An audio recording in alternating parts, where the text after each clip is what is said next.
اللہ تعالیٰ نے نبی پاک علیہ السلام کو بشیر بھی بنایا ہے اور نذیر بھی بنایا۔ حضور ڈر بھی سناتے ہیں، خوشخبری بھی دیتے ہیں، پر بشیر پہلے ہیں، نذیر بعد میں ہے، اور خوشخبریاں سرکار نے زیادہ سنائی ہیں۔ میں اور آپ جس ماحول میں رہتے ہیں نا، اس ماحول میں لوگ خوش نہیں ہوتے۔ ایک تو کوشش کرتے ہیں خیر کی خبر ہی نہ دیں، کسی بندے کے اندر 99 خوبیاں ہوں گی بیان نہیں کریں گے، ایک خامی ہوگی روز بیان کریں گے۔ نتیجہ کیا نکلتا ہے؟ مزاجوں میں خوشی پیدا نہیں ہوتی۔ آہستہ آہستہ انسان غم کا اور غم والی خبروں کا عادی ہوتے ہوتے معاذ اللہ مایوس ہونے لگتا ہے۔ دین اسلام اللہ کی رحمت کی خوشی اور خوشخبری سناتا ہے۔ دین کہتا ہے کہ مزاج خوش رہے۔ ایسا نہیں ہے کہ دکھ بندے کو نہیں آتے، دکھ تو ہمیشہ ساتھ رہتے ہیں۔ جیسے جیسے انسان خود سفر کرتا ہے، دکھ بھی ساتھ سفر کرتے ہیں، ان کے نام بدل جاتے ہیں۔ کبھی بے اولادی کا دکھ ہوتا ہے تو کبھی خدا نہ خواستہ اولاد کسی تکلیف میں ہو تو دکھ ہوتا ہے۔ دکھوں کے نام بدلتے ہیں لیکن وہ موجود۔ ہمارا خیال ہوتا ہے کچھ لوگوں کے بارے میں کہ وہ دیکھو فلانا کتنا بڑا آدمی ہے، شاید بڑا آسودہ حال ہے۔ میں آپ کو تجربے کی بات بتاتا ہوں، جتنا بڑا بندہ بڑا ہوتا ہے اس کا دکھ بھی اتنا بڑا ہوتا ہے۔ لائٹ بند کر۔ میرے عزیز، دکھ ساتھ ساتھ رہیں گے، لیکن آپ اس حقیقت کو بھی سمجھیں کہ نبی پاک علیہ السلام نے فرمایا سب سے زیادہ انبیاء کو تکلیفیں آتی ہیں، اور حضور فرماتے ہیں سب سے زیادہ نبیوں میں سے مجھے تکلیفیں آئی ہیں۔ لیکن حضرت حارث ابن عبداللہ رضی اللہ تعالیٰ عنہ فرماتے ہیں میں نے اتنا مسکراتے کسی کو نہیں دیکھا جتنا مدینے والے محبوب مسکرایا کرتے۔ دکھ تو رہیں گے، تکلیفیں تو رہیں گی۔ اللہ مہنگے مہنگے موبائل دے، آمین تو کہیے، کبھی کبھی چھوڑنے بھی چاہیے، اس پر بھی آمین کہہ دیں۔ دوستو غور کیجئے گا بات پر، دکھ بھی ساتھ رہے لیکن حضور نے مسکرا کے وقت گزارا۔ خوش رہنا نا یہ انسان کا طبی مزاج ہوتا ہے۔ اعلیٰ حضرت فاضل بریلوی فرماتے جس کی تسکین سے روتے ہوئے ہنس پڑے، اس تبسم کی عادت پہ لاکھوں سلام۔ یہ پوری سیرت ہے سلام۔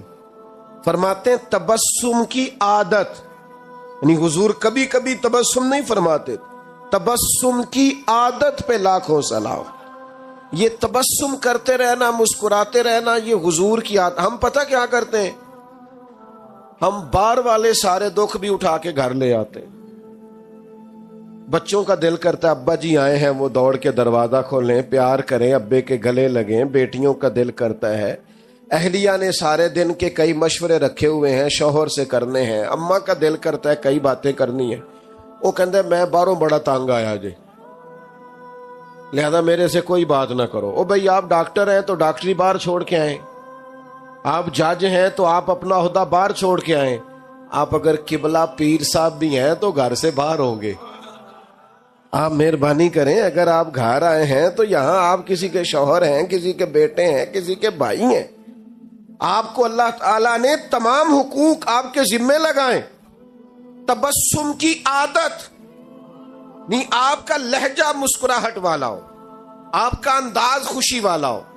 حضور خوش رہتے۔ حضرت جریر ابن عبداللہ فرماتے ہیں، سیاستہ میں حدیث ہے، فرماتے ہیں جب بھی مدینے والے محبوب نے مجھے دیکھا، ایک دفعہ نہیں، دو دفعہ نہیں، چار دفعہ نہیں، جب بھی کریم نے دیکھا مسکرا کے ہی دیکھا ہے۔ اللہ کرے آپ بھی مسکرا دیں تھوڑا تھوڑا۔ خوش رہنا بڑا ضروری ہے۔ کچھ بندے نا بیچارے، اس میلاد شریف پہ ایک دوست مجھ سے کہنے لگے، آتے ہیں نا لوگ خبریں لے کے، خطرناک خبریں، اور کچھ لوگوں کے پاس اچھی خبر ہوتی نہیں، وہ جب بھی خبر دیں گے کوئی خوفناک ہی دیں گے، پریشان ہی کریں گے۔ وہ آ کے مجھے کہنے لگے جی مجھے ایک صاحب کہہ رہے تھے 12 تو میلاد ہے ہی نہیں، میلاد کی تاریخ اور ہے۔ بڑے پریشان ہو کے آئے۔ تو میں نے کہا آپ اتنے پریشان کیوں ہیں؟ ہم صرف 12 کو میلاد مناتے نہیں، ہم تو سارا سال ہی مناتے ہیں۔ آج کوئی 12 ہے؟ بول کے بتاؤ نا، تو میلاد ہو رہا ہے نا، پریشانی والی کیا بات۔ ایک دن ایک دوست بڑے پریشان آئے، کہنے لگے حضرت صاحب میں نے بڑی آپ سے خاص بات کر۔ میں نے کہا کرو۔ کہنے لگے لوگ مولویوں پیروں کے بڑے خلاف ہیں۔ تو میں اس وقت بھی مسکرایا۔ میں نے کہا پولیس والوں کے بارے میں لوگوں کا کیا خیال ہے؟ وکیلوں کے بارے میں لوگوں کا کیا خیال ہے؟ وابڈا والوں کے بارے میں لوگوں کا خیال؟ میں نے کہا لوگ تو فنکار ہیں اس درجہ کے پل بھر میں، سنگے در کعبہ سے بھی اصنام تراشے۔ تم کون ہو، کیا چیز ہے داغے کبابی، لوگوں نے تو مریم پہ بھی الزام تراشے۔ سلام اللہ علیہ۔ آپ یہ کوئی پریشانی والی بات ہے؟ پولیس والے کون ہے؟ ہمارا ہی کوئی بھائی ہوگا۔ وابڈا میں کون ہے؟ ہمارا ہی کوئی بھائی ہوگا۔ دینی ماحول میں کون ہے؟ مسجد کے ممبر پہ ہم میں سے کوئی بندہ ہے؟ ہم ویسے ہی ایک دوسرے کے مخالف ہو گئے، خوش نہیں رہنا چاہتے۔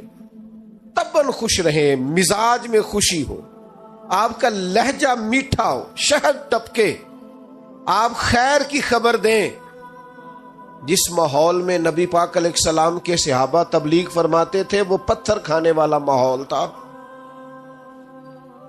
جس ماحول میں صحابہ کرام لوگوں کو دعوت دیتے تھے وہ شدت والا دور تھا۔ لیکن عزیز دوستو، نبی کریم علیہ السلام جب بھی صحابہ کو کہیں روانہ کرتے تبلیغ کے لیے یا جہاد کے لیے، 2 باتوں کا حکم ضرور دیتے۔ یہ آپ نے یاد رکھنی ہے، بالخصوص نوجوانوں سے کہہ رہا ہوں۔ حضور جب بھی کہیں تشریف لے جاتے 2 باتوں کا حکم دیتے۔ ایک تو فرماتے جہاں جا رہے ہو نا وہاں لوگوں کو مایوس نہ کرنا، خوشخبری دینا۔ اور دوسرا حضور فرماتے جہاں جا رہے ہو نا وہاں لوگوں پر مشکل نہ کرنا، آسانی کرنا۔ سیدہ طیبہ طاہرہ حضرت عائشہ صدیقہ رضی اللہ تعالیٰ عنہ بیان فرماتی ہیں، خود نبی کریم علیہ السلام کو اگر 2 چیزیں امت کے بارے میں دیا جاتا اختیار کے محبوب یہ قبول کر لے یا یہ قبول کر لیں، تو حضور جو آسان ہوتی تھی وہ قبول فرمایا کرتے۔ مشکلات نہیں، آسانی، مایوسی نہیں، خوشخبری، یعنی آپ مسکرائیں، آپ میں خوشی ہو، حالات سخت بھی ہوں تو مسکرانا ہے، دن ڈاڈے بھی ہوں تو مایوس نہیں ہونا۔ ہمارے جوانوں کو لوگ مایوس کرتے ہیں۔ ہمارے ملک میں ایک بڑے اچھے کالم نویس ہے، انہوں نے ایک دفعہ کالم لکھا تھا، وہ کہنے لگے جی ایک گاؤں کا چودھری فوت ہو گیا، تو وہ پوتا اپنی دادی سے کہنے لگا کہ اب چودھری کون بنے گا؟ تو اس نے کہا بیٹا، اس کا بیٹا چودھری بنے گا۔ تو اس کا وہ فوت ہو گیا، تو کہا اس کا بیٹا، وہ فوت ہو گیا تو اس کا بیٹا۔ تو دادی کہنے لگی بیٹا سارا گاؤں بھی فوت ہو جائے تو چودھری نہیں بن سکتا۔ تو انہوں نے نا وہ یہ واقعہ لکھ کے نیچے لکھا کہ جناب ہمارے ملک میں چند خاص مخصوص سیاسی خاندانوں کی حکومت ہے، غریبوں کے بچے چودھری نہیں بن سکتے۔ تو کالم نویس میں میرا کبھی کبھی ان سے ملاقات ہو جاتی تھی، رابطہ ہو جاتا تھا۔ میں نے فون کیا، میں نے کہا آپ اچھے لکھا رہی ہیں، پر یہ کہ آپ نے ملت کے جوانوں کو مایوس کر دیا ہے۔ کس نے آپ کو کہا ہے غریب کا بچہ چودھری نہیں بن سکتا؟ آپ کچا کر رہے ہیں میری ملت کے جوانوں کو۔ تو میرے ساتھ آ، میں تجھے دکھاتا ہوں غریبوں کے بچے چودھری بنے ہوئے ہیں۔ امیروں کا چودھریوں کے بچے نے تعلیم حاصل نہیں کی تو وہ اسی کمپنی کے باہر گن مین ہے، اور ایک غریب کا بچہ پڑھ گیا ہے تو اسی کمپنی میں مینیجر لگا ہوا ہے۔ یہ آپ کیا بات کرتے ہیں؟ آپ ان بچوں کو کمزور سمجھتے ہیں؟ آپ ان کو کہیں بیٹا تم محنت کر، جد و جہد کر۔ اقبال نے اپنے بیٹے سے کہا تھا پتر دیار عشق میں اپنا مقام پیدا کر، تو نیا زمانہ نئے صبح و شام پیدا کر، اور میرا طریق امیری نہیں فقیری ہے، خود ہی نہ بیچ غریبی میں نام پیدا کر۔ یہ کیا آپ مایوس کر رہے ہیں؟ آپ لوگوں کو تازہ دم کریں۔ دیکھیں نا بدر والے دن حالات سخت تھے، تو صحابہ نے یہ بھی روایت کیا ہے کہ بندے 313 تھے، گھوڑے تھوڑے تھے، تلواریں تھوڑی تھی، زرہیں تھوڑی تھی، لڑائی کا سامان تھوڑا تھا۔ یہ بھی صحابہ نے روایت کیا ہے۔ لیکن اس سخت ماحول میں جب سامنے 1000 کے لشکر سے مقابلہ ہے، جنگی ساز و سامان موجود نہیں ہے، اس ماحول میں بھی وہ حضور کی نعت نہیں بھولے۔ یہ بھی روایت کیا ہے کہ سامان تھوڑا تھا، حالات سخت تھے، پر یہ بھی بتایا ہے، صحیح مسلم میں موجود ہے، حضرت انس بن مالک کہتے ہیں اور جنگ کیا ہونی تھی، حضور نے تو ایک دن پہلے نشانیاں لگا دی تھی، یہاں فلانا کافر مرے گا، یہاں فلانا کافر مرے گا، یہاں فلانا کافر مرے گا۔ علم غیب رسول کے منکر اس حقیقت کو بھول جاتے ہیں۔ غیب مانا کہ راز ہے، لیکن راز اپنوں سے کب چھپاتے ہیں؟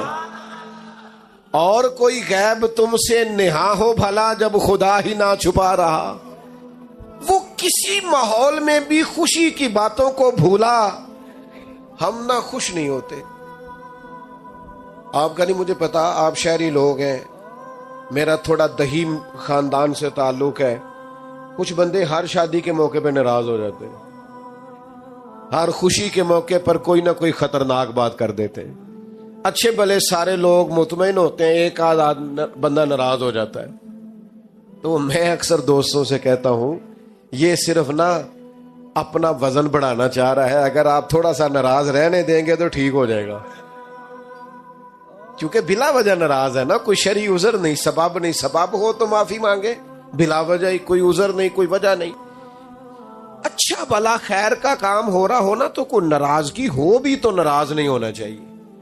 اس کا طریقہ ہوتا ہے یار کہ جب سب خوش ہیں تو ہم بھی خوشیوں میں خوش رہیں، لیکن کچھ لوگ تصور خوشی سے عاری ہیں۔ 360 ہڈیاں ڈاکٹر بتاتے ہیں جسم میں ہوتی ہیں، ایک درد کرتی ہونا تو بندہ پوچھتا ہے طبیعت کا کیا حال ہے، کہتے ہیں گھٹنے میں بڑی درد ہے، باقی 359 ٹھیک ہے نا؟ ان کا بھی تو نام لینا یار۔ جو ایک صرف درد کرتی ہے اس کا ذکر، یعنی ساری نعمتیں گھر میں ہیں، گھر بھی ہے، صحت بھی ہے، بچے بھی ہیں، تندرستی بھی ہے، گھر بھی کشاد، صرف پیسے کوئی نہیں زیادہ، ضرورت کے ہیں بہت زیادہ نہیں۔ کیا کریں گے؟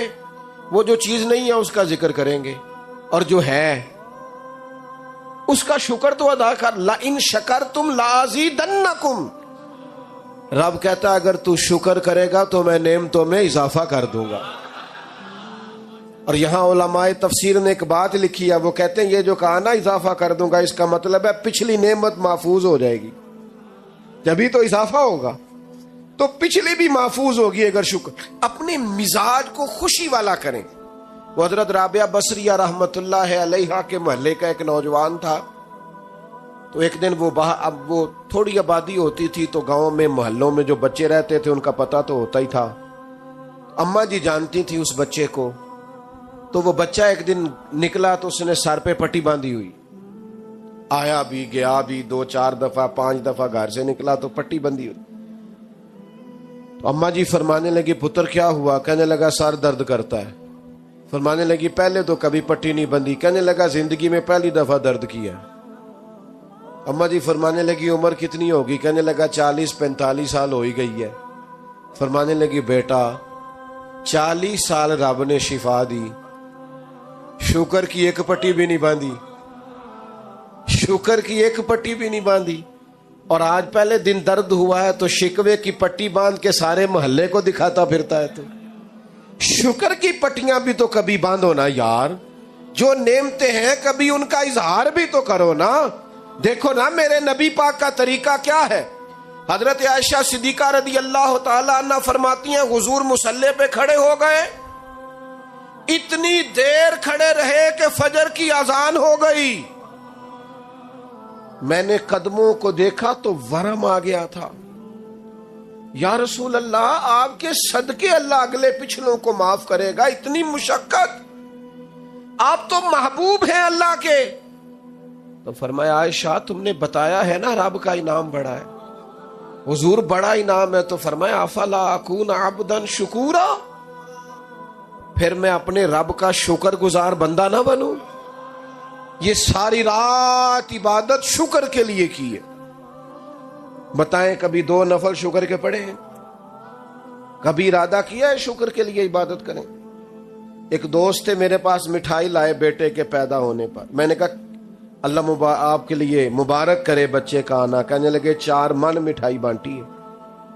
اس کے دادے کو اللہ نے وسعت دیا تو وہ اتنا خوش ہے، کہتا ہے ابھی اور بانٹنی ہے. میں نے اس کے کان میں کہا، میں نے کہا کوئی 2 نفل بھی پڑھے ہیں؟ کہنے لگا آپ نے اچھی توجہ دلائی ہے، پڑھوں گا. تو میں نے کہا پتر تو رب نے دیا، سجدہ کیا ہی نہیں، ادھر توجہ ہی نہیں کی. اصل جو حق تھا او بھائی مقام شکر پہ کب آؤ؟ کب وہ وقت آئے گا جب ہم کہیں گے کہ ہمارے اوپر رب کا بڑا انعام اور احسان ہے؟ خوش ہونا، خوش رہنا، طبعاً مزاج میں خوشی رکھنا یہ مسلمان کے لیے ضروری ہے. میرے نبی پاک علیہ السلام کے صحابہ سخت وقتوں میں بھی خوش رہتے تھے. بڑی مشکل جنگ تھی خندق والی جنگ، پوری